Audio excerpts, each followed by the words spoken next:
Hey everyone, it's Barjan here. Today I wanted to talk about a game I'm really excited about diving back into. That game is Path of Exile 2 Early Access, with its new patch update, The Dawn of the Hunt. The patch releases on Friday the 4th at 12 p.m. Pacific, 3 p.m. Eastern Time. Let's get into some of the details being added to this patch. New class. Starting with a new class, the Huntress. She's described as a spear wielding Asmari warrior that fights up close and at range. The Huntress being a dex class and the first true hybrid class so far in the game, being a quasi mashup of the monk and a ranger. This makes me think of the ranger from Pantheon, using their swords in the thick of it and jumping back to launch a volley of arrows. Or Ivern from League of Legends becoming a ranged champion in a bush. If anyone thinks of any other examples, throw it in the comments below. The Huntress will be released with 20 new skills, such as Hit and Run, which stabs its enemies' weak points and leaps backwards. She can also counterattack with her Buckler, in case anybody wants to play some Elden Ring and be a parry god. The last skill featured on the website notes is Primal Fury, which states that the Huntress can tame beasts. Depending on how this is implemented, this could be lots of fun. There is 5 new Ascendancies being added to the game.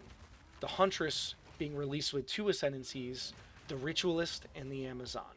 While the Warrior has its third, being the Smith of Kitava. Smiths of Kitava are master blacksmiths and have the ability to forge their weapons quite literally.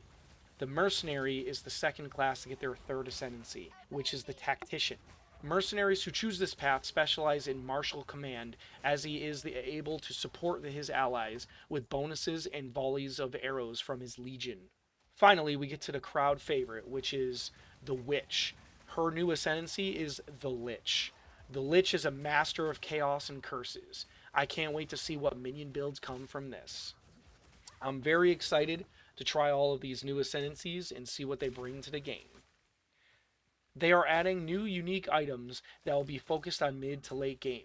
GGG has announced that they will give out teasers of items and support gems, but want us, the players, to find them in the game. I'm loving this strategy, as who wants their FOMO satiated when they could be foaming at the mouth? Some items that they have revealed are Nocturne's Wooden Buckler, which makes parry damage on the Huntress magical instead of physical. Mjolnir's Lightning Club, which is Thor's hammer, a lightning themed hammer with lightning abilities. Another amazing addition coming is legendary charms, such as the Fall of the Axe Silver Charm, which when slowed gives you Onslaught, which grants 20% increased skill speed and 10% increased movement speed. That's amazing. 100 new support gems are being added with this patch. The 2 that are teased are Summon Rhoa, which is a skill gem that will summon a Rhoa that will aid you in combat, or you can ride them. One thing I want to mention with this skill gem is not a mount like in World of Warcraft. It is not meant for speed. This is meant to ride while shooting without losing the movement speed. The example of this that I'm going to give is when you're playing a ranger and you start attacking, your character will slow down while shooting. So the Rhoa is meant to kind of complement the ranger and other ranged characters to kind of speed them up a little bit. The last skill teased is the Raise Specter gem, which will allow you to raise a slain monster to do your bidding, retaining their skills and abilities. Although the higher level or skilled the mob is, the more spirit it'll cost, so choose wisely. The Dawn of the Hunt also adds other features as well, like the Azarian Whisps, which will be found randomly. Once spotted, they will float away to another creature. Once they touch that creature, they fuse with them, making them more powerful and have new abilities. But that also makes them have new rewards. So taking them down is definitely something you want to chase after. 7 new endgame maps are also added. Some names mentioned are the Fractured Lake and the Esmite Megaliths, as well as the Silent Cave. Some new events that will be added is the unique strongboxes. How this works is there will be a body on the ground with a unique strongbox next to them. This strongbox is covered in magical runes.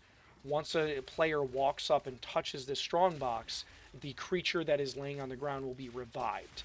Once you slay this monster, it will be revived again with more stronger modifiers. Stick this out long enough and you slay the creature enough times to conquer that challenge, and great rewards will be left for you. The last thing I want to talk about today is the event I'm most excited about. That is the new encounter, Rogue Exiles. This means that anytime you're adventuring, you may run into other exiles. These other exiles are PCs, will be of the various classes in the game. They will have various gear and various builds. This means that once you run into one of them, that doesn't mean that you're going to know all the strategies to beat them every single time. It's going to be different things that you're going to need to do to conquer this challenge. They will also be able to dodge roll. They will have smart pathing, so cheesing them might not be possible. This challenge may be too much for you or not. That's kind of up to you. If you win, the loot they're carrying is yours, but fall and they will portal out, leaving you rotting on the ground without anything but your corpse. This is Bargain. Like and subscribe. Have a good one, everybody.